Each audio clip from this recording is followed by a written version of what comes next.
Hi నమస్తే, welcome back Srikala vlog. ఈరోజు పాలకూర పకోడా చేశానండి. చాలా అంటే చాలా బాగుంది. పిల్లలు ఆకుకూరలు అని తినని వాళ్ళు, పాలకూర నచ్చని వాళ్ళు ఇలా పకోడా చేసుకొని తినండి. చాలా అంటే చాలా బాగుంటుంది. అని ఎలా చేసుకోవాలో చూపిస్తాను చూడండి. ఫస్ట్ పచ్చిమిర్చి అండ్ జీలకర్ర కచ్చాపచ్చగా దంచి పెట్టేసుకోవాలి.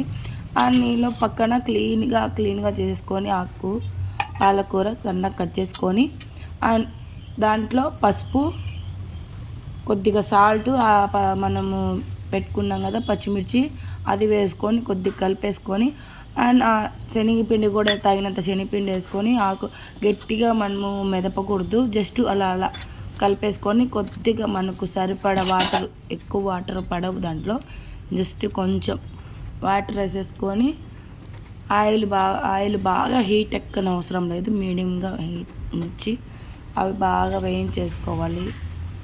చాలా అంటే చాలా బాగా వచ్చాయండి. హెల్దీ, పిల్లలకు స్నాక్ అండ్ మనము రసం అన్నం లేక కూడా చాలా అంటే చాలా బాగుంటాయి. మీరు కూడా ఒకసారి ట్రై చూడండి, చాలా బాగుంటుంది.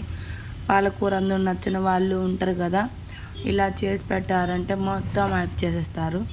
చాలా రుచిగా ఉంటాయి.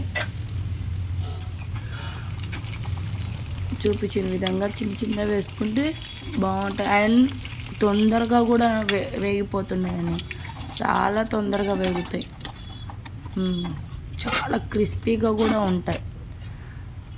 మీకు నా వీడియో నచ్చినట్లయితే లైక్ చేయండి, షేర్ చేయండి, కామెంట్ చేయండి, సబ్స్క్రైబ్ మై ఛానల్.